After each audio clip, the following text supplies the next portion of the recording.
In one of my previous videos, I promised I'll explain about the flight regulations here in Israel. So I'll take the opportunity for this flight with no important views to do so. First, a disclaimer. I explain the rules as I understand them. I'm not an instructor and I am doing it for general knowledge only. Although other aircraft's rules may be similar, I'm only referring to the one I fly, foot-launched, powered paraglider. If I translate the Hebrew term in the law, it is called paraglider with assisting motor. I start with pilot certification. Paramotor pilots need certification in Israel. It is a certification and not a license, which means you get it from your instructor. The instructor is licensed by the Ministry of Transportation to issue these certificates. In order to be certified, you need to pass a practical exam and an exam in writing. In my training, it took me 19 flights until I was certified. It was about 6 weeks ago. Certification is fairly new in Israel, so not all pilots are certified, but more and more are becoming so. Second, the airspace. We don't have free airspace. It is said that when it comes to controlling the Israeli airspace, Israel is an air force who has a country and not vice versa. Due to the small size of the country, 22,145 square kilometers or 8,550 square miles, and the need to maintain a strong air force, the air force has highest priority over the Israeli airspace. We don't have airspace classes. Paramotor and other lightweight aircrafts have designated areas called bubbles. We can use most of the bubbles only during the weekend from Friday at 2 p.m. to sunset on Saturday. There are 4 bubbles that are open to flights all week long. Luckily, one of them, and the biggest one, is where I live. In this map you can see the different bubbles. The green bubbles are the ones that are open all week long. The orange ones are the ones that are open only during the weekend. Red bubbles are permanent prohibited areas. Gray bubbles are CTRs that we are not allowed to enter. In the bubble, we fly VFR, which means there are no traffic control services and we are responsible for noticing other aircrafts in our vicinity.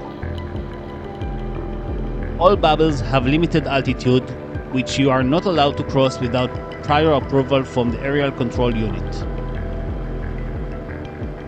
The bubble I was flying in this flight is limited to 700 feet above sea level.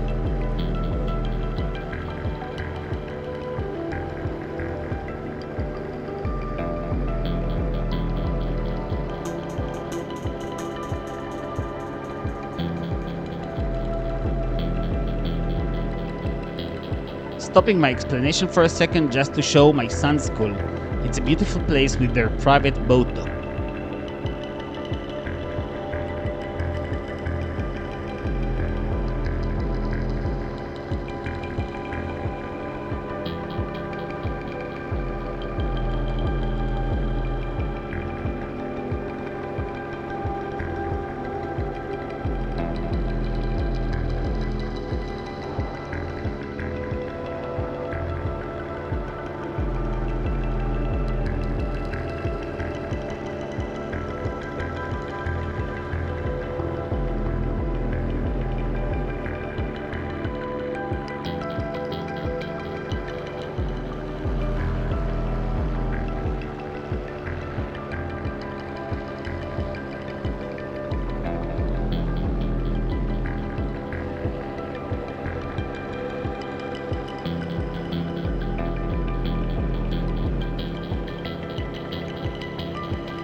Third, coordinating with air traffic control.